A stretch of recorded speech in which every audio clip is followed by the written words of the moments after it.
मुरादाबाद जनपद में नगर निकाय का चुनाव का मतदान संपन्न होने के बाद प्रशासन ने मतगणना की तैयारियों को भी अंतिम रूप दे दिया है। 13 मई को मतगणना होनी है। मुरादाबाद जनपद की मंडी समिति में महापौर और 70 वार्डों के पार्षदों के साथ पागबड़ा नगर पंचायत, भोजपुर नगर पंचायत और अगवानपुर नगर पंचायत के वोटों की गिनती होनी है, जिसको लेकर सभी कर्मचारियों को ट्रेनिंग दी जा रही है। शहर के सिविल लाइन स्थित पंचायत भवन में 3 चरणों में मतगणना को लेकर प्रशिक्षण कार्यक्रम का आयोजन कराया गया, जहां पर जिला कार्यक्रम अधिकारी अनुपमा शांडिल्य द्वारा सभी को मतगणना की सभी बातें बारीकी से बताई गई। निर्वाचन आयोग द्वारा दिए गए निर्देशों को भी बताने का काम किया गया। वहीं जिला अधिकारी शैलेंद्र कुमार सिंह ने मतगणना में लगने वाले सभी कर्मचारियों को दिए जा रहे प्रशिक्षण के दौरान पहुंचकर सभी को ये निर्देश दिए कि जो कमियां हैं उनका सुधार कर लिया जाए और ध्यानपूर्वक सभी बातों को सुना जाए और इस बात का ख्याल रखा जाए कि किसी भी प्रकार की कोई भी समस्या खड़ी नहीं होनी चाहिए। जो बातें इस ट्रेनिंग के माध्यम से बताई जा रही हैं, उन बातों को ध्यानपूर्वक सुनने के साथ साथ उन पर अमल करने के लिए काम किया जाए। मतगणना स्थल पर मोबाइल फोन पूरी तरह से ले जाने की अनुमति नहीं है। साथ ही उन्होंने कहा कि बड़े ही सुकून के साथ मतगणना के कार्य को करने का काम करें। जिला अधिकारी शैलेंद्र कुमार सिंह ने बताया कि मुरादाबाद में नगर निकाय चुनाव के ही वोटों की गिनती होनी है, जिसको लेकर सभी कर्मचारियों को ट्रेनिंग दी जा रही है। ये ट्रेनिंग 3 पारियों में आयोजित कराई गई है, जिसमें पहली पारी में ईवीएम मशीन से होने वाली मतगणना में लगे कर्मचारियों को जानकारी दी गई। दूसरी तरफ तीसरी पारी में जो बैलेट पेपर से चुनाव हुआ है, उसकी मतगणना के लिए सभी को जानकारी दी जा रही है।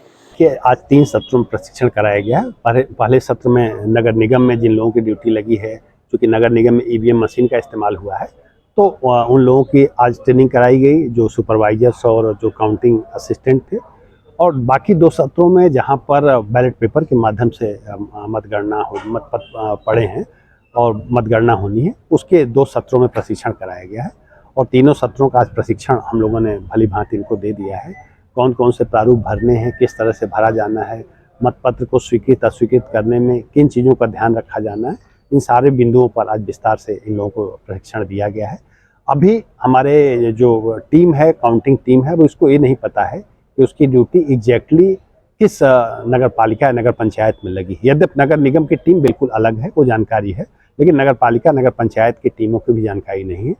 ये बाद में बताया जाएगा और लास्ट मोमेंट में बताया जाएगा जब उस केंद्र पर पहुंचेंगे जहां मतगणना हो रही होगी, तो उसका वहां पर डिस्प्ले किया जाएगा, जिससे उनको इस बात की जानकारी हो पाएगी। कितने कर्मचारी की ड्यूटी लगाई गई है और कितने बजे शुरू होगी? देखिए, जहां तक मैं समझता हूं, मतगणना प्रातः 8 बजे शुरू होगी और जब तक समाप्त नहीं होगी चलती रहेगी।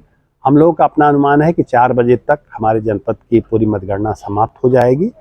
जहाँ तक व्यक्ति लगाने की बात है, अलग अलग नगर पालिका नगर पंचायत वाइज, जैसे नगर निगम मुरादाबाद की बात करें तो यहाँ 30 मेयर के पद के लिए टेबलें लगाई गई हैं। 30 टेबल जो है पार्षद के लिए लगाई गई। नगर पालिकाओं में 24 से लेकर 26 टेबल लगाई गई है। नगर पंचायतों में उनके आकृति के आधार पर लगभग 22 टेबल तक मैक्सिमम लगाई गई है। तो अलग अलग जगहों पर अलग अलग उस आवश्यकता के अनुसार लगाया गया है और उसी हिसाब से कर्मचारियों को भी निर्धारित किया गया है। कोई अपील करेंगे सब जितने भी चुनाव लड़ रहे हैं प्रत्याशी हैं? देखिए, पहले तो मेरा सभी लोगों से अनुरोध है कि जो भी उनके काउंटिंग एजेंट बनने हैं उनका पास बनवा लें, जिससे वहां प्रवेश में किसी तरह की दिक्कतें न हो।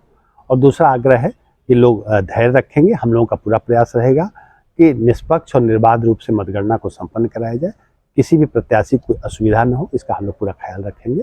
और अभी तक जिस तरह से प्रशासन ने कोशिशें की है, आगे इससे बेहतर जो हमारा काउंटिंग है उसमें और बेहतर ढंग से हम काउंटिंग कराने का हमारी पूरी टीम प्रयास करेगी। वहीं पूरी मतगणना में 1200 से अधिक कर्मचारी लगे हैं।